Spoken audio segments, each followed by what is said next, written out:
안녕하세요. 이제 7월 18일자로 7개월 된 로라를 키우고 있는 로라 엄마 한여울입니다. 네, 제 모유 수유 기간은 6개월 동안 완전 모유, 완모를 했고요. 그리고 이유식을 시작하게 되면서 혼합 수유를 지나 7개월 차에는 완전 분유, 이유식 반, 분유 반 이렇게 주고 있어요. 처음에 아이 젖 물릴 때 엄청 답답했어. 아이를 이제 낳았어. 낳고 나서 젖을 물리러 오세요 라고 하는 게 내가 아이를 처음 만나는 순간이거든요. 아이를 낳고 이제 겨우 막 두 발 뗄 때 난 젖을 물리러 가야 돼. 수유실로 내려갑니다. 이제 소파에 앉아있으면 내 애기라고 로라가 들어와요. 근데 사실 내 애기인지도 모르겠어. 다 애기들이 다 거의 다 똑같이 생겼거든. 그럼 나도 이제 다른 엄마들처럼 애기를 딱 받아들여요. 대충 설명을 해주고 가거든. 아, 이렇게 해서 이렇게 물리시면 돼요 이러는데 처음엔 다 젖이 안 나와. 여기 소파에 앉아있는 엄마들도 다 젖이 안 나오는 것 같아. 애기들이 다 배고파서 냠냠냠냠냠 이러고 있는데 진짜 답답하게 젖이 안 나와요. 나오지 않는 가슴, 이 젖을 되게 간절하게 물고 있어요. 자기 생명줄인 것처럼. 그게 너무 경이롭고 내가 진짜 엄마가 됐구나라는 걸 느낀 첫 순간인 것 같아. 저는 아기 낳고 한 일주일 뒤부터 젖이 들어찼던 것 같습니다. 나는 아기를 낳으면 젖이 이제 슬슬 나오기 시작한 줄 알았는데 진짜 답답하게 내가 젖이 안 나오는 사람인가 싶을 정도로 처음에는 안 나와요. 저 같은 경우에는 병원에서는 아예 안 나왔고 조리원에서부터 이제 한두 방울씩 나오기 시작하다가 조리원에서 왜 마사지를 받잖아요. 가슴 마사지도 받아요. 젖이 잘 돌라고. 이제 내일이면 젖이 나올 거예요 이러시더라고. 그래서 나도 드디어 젖이 나오는구나 싶었거든. 다음날 진짜 폭포수요, 폭포수. 유선이 뚫리자마자 그냥 막 들어차가지고 막 나와요. 아기가 필요해, 막. 내 젖을 먹어줘야 돼. 근데 젖이 진짜 많이 나오기 시작할 때부터는 사실 전쟁이야, 전쟁. 얘도 막 어떻게 해야 될지 모르지. 난 막 젖이 막 튀어나오지. 저는 초반에 왔던 게 아니라 조리원에서 퇴소하고 집에서 이제 관리 받지 못하기 시작할 때 그때 전몸살이 왔어요. 일단 좀 춥고 열이 올라요. 그리고 머리가 너무 아프고 진짜 몸살이 걸린 것 같긴 한데 그 모든 그 몸의 어떤 열 이런 게 가슴에 다 집중이 되어 있어. 그래서 되게 뜨거워요. 가슴이. 땡땡한 돌덩이, 이만한 돌덩이가 들어앉았는데 그게 겁나 뜨거워. 그게 이렇게 붙어있어. 너무 뜨거워서 잘 수가 없어. 그래서 계속 유축을 하죠. 전몸살 진짜 힘든 것 같아요. 유축하고 시키고 유축하고. 맞아요. 그야말로 젖수예요, 젖수. 저도 미혼일 때, 아이 안 낳았을 때 몰랐어요. 되게 예쁘게 나오는 줄 알았는데 젖은 유선이라고 가슴에 이렇게 혈관처럼 젖이 나오는 선이 있어요. 그게 발달이 되어 있으면 젖이 많이 나오는 건데 젖은 예쁘게 한 줄로 이렇게 방울방울방울 나오지 않아요. 그 유선, 내가 만약에 하나면 한 줄, 5개면 5줄 진짜 웃기게 나옵니다. 5개에 5줄이 이렇게 나간다고 생각하시면 돼요. 이제 너무 붙여서 하는 좀 이만. 알았어. 가슴에 너무 계속. 알았어. 사실 아름다운 일인 거죠. 되게 경이로운 신체의 변화고. 젖이 계속 나오나요? 젖은요, 아이가 물 때만 나오는 게 아니에요. 이게 나중에는 내 몸도 적응을 하기 때문에 좀 그나마 조절이 되는데 한 3개월간은요 그냥 젖이 계속 나와요. 마치 생리 같아요. 우리가 생리라면 생리대를 착용을 하잖아요. 젖이 들어차기 시작하면 수유 패드를 착용을 해야 됩니다. 전량이 많은 분들은 수유 패드가 막 젖어요. 하루에 막 3-4번씩 갈아줘야 돼요. 아이가 먹을 때 되면 가슴이 찌릿찌릿찌릿 하면서 진짜 전기 오듯이 약간씩 시리면서 아파요. 아이가 울잖아요? 그럼 내 가슴도 펑펑 울고 있어요. 젖은 나옵니다. 계속 나와요. 내 가슴이 젖 물려라 하면서 젖이 나오면서 말을 해줍니다. 정말 신기해요. 모유 수유를 하면요 살이 빠진다는 말이 있어요. 왜냐면 젖을 만들어내는 그 소모와 젖을 또 빼내는 열량을 태우는 일이거든요.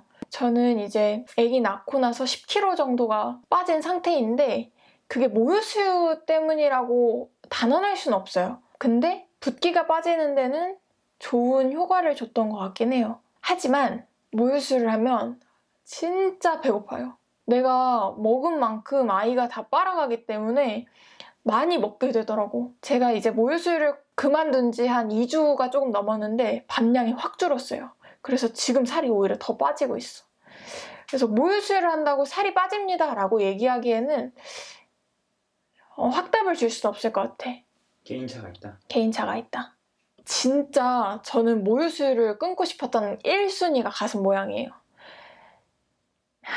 젖꼭지는 튀어나오지, 유선은 막 발달돼서 막 쭈글쭈글하지, 아이가 힘 세게 빨아먹으니까 거기는 막 쪼글쪼글쪼글해져 있지, 그리고 아이가 점점 먹으면 먹을수록 가슴은 한 단계씩 내려가지. 진짜 너무 슬퍼요. 안 예뻐져요. 난 너 되게 슬프더라고. 색도 선홍빛에서 진짜 진한 색깔, 그런 것들이 내 몸에서 이제 보이기 시작을 하죠. 어쩔 수 없는 거죠. 외출할 때 그럼 수유는 어떻게 해요? 우선 제가 옛날에는 외출하기 전에 맛집을 검색했어요. 아이를 낳고 이제 수유하기 시작하면서부터 전 수유실부터 검색을 하기 시작했죠. 제가 길거리에서 그냥 가슴을 내놓고 수유를 할 수 있는 환경이 사실 아니잖아요. 그렇기 때문에 수유실을 찾는데 수유실이 구비가 정말 안 되어 있어요. 정말 지하철역에서도 수유실이 한 50%는 없어요. 직원 휴게실을 내어주는데 사실 눈치가 되게 많이 보여요. 화장실 옆에 수유실이 있는 경우에는 진짜 바로 옆에 변기 소리 나는데 막 전 수유하고 있어야 되는 이런 경우도 많고, 이건 진짜 많이 개선이 되어야 되는 것 같아요. 아니면 인식이라도. 애기 엄마들이 백화점에 가는 이유가 딴 게 아니에요. 그나마 수유실이, 수유 환경이 가장 위생적이고 좋거든요. 되게 프라이빗하게 잘 되어 있는 편이에요, 백화점이. 그러니까 소비를 하지 않고서는 뭔가 복지나 배려적으로 준비되어 있는 건 정말 떨어져요, 우리나라가. 그냥 아기 낳고 외출이다 싶으면 무조건 백화점이었던 것 같아요. 왜냐면 수유할 공간이 없거든. 아, 진짜 힘들었던 거. 유축이요, 유축. 모유 수유를 하면 아이랑 떨어질 수가 없어. 5시간 이상 떨어질 수가 없는 게 내 가슴도 울고 아기도 울어요. 아이가 좀 견디게 하려면 내 가슴을 짜놓고, 내 젖을 짜놓고 가야 되는데 유축이 진짜 아프고 너무 짜증나고 진짜 가축된 것 같은 기분이 들거든요. 유축이 전 정말 끔찍했어요. 가슴에다가 깔때기를 붙여가지고요, 압축을 해가지고 젖을 짜는 거예요. 정말로 젖소 마냥. 근데 그게 되게 아프고 되게 비참해요. 저는 개인적으로 그 순간들이 힘들었던 것 같아요. 분명 모유가 편한 순간이 있어요. 왜냐면 아이가 지금 당장 올 때 분유를 타려고 하니까 막 온도도 맞춰야 되고 막 타야 되고 이런데, 사실 모유는 그냥 열어가지고 먹이면 되거든요. 모유 진짜 편해요. 나중 되면 100일 지나잖아요. 세상 편합니다. 울면 그냥 딱딱. 근데 예쁜 속은 못 입어요. 항상 열어 젖혀야 되기 때문에 항상 차림새가 후줄근하죠. 장단이 있는 것 같아요. 왜 모유 수유를 그만두게 되었는지. 사실 이 말을 하고 싶어서 이 영상을 촬영을 하게 된 것 같아요. 모유 수유를 하면서 힘든 점이 정말 많았어요. 새벽에 나와서 나 혼자 아기 젖 물리고, 아기는 또 먹다 자고, 그러면 또 다시 잠 못 자고 나와서 또 젖 물려야 하고, 가슴 모양 망가지고, 아이랑 떨어질 수 없고, 정말 휴식이 없거든요. 근데 다 괜찮았어요. 왜냐면 난 엄마니까. 모유 수유가 아이들한테 좋다고 하니까. 그리고 정말 다행히도 내 아이가 크게 아팠던 적이 없으니까. 그 모든 것들이 나를 모유 수유를 할 수 있게 붙잡아 줬었어요. 그런데 이제 6개월이 지나면 아이의 성장을 확인하는 검진이 있어요. 그거를 이제 우리 로라를 데리고 가서 했는데 아이가 너무 작대요. 태어날 때는 정상이었거든요. 저는 지금 완모를 하고 있었는데 아이가 너무 작은 거예요. 물론 1차 영유아 검진이 모든 것을 다 증명하지는 않아요. 하지만 2차 영유아 검진 가기 전까지는 우리 아이가 살이 좀 붙어야 될 것 같다. 근데 분유가 열량이 훨씬 높거든요. 저도 잘 버티고 있었고 우리 아이도 잘 먹어주고 있었는데 참 마음이 아파요. 아이를 위해서 지금까지 붙잡아왔던 게 괜히 내가 모유 수유를 했나 이런 생각이 들고 저는 분유로 갈아타게 되었죠. 그래도 우리 아이는 11번 나지 않고 병원 한 번 안 가고.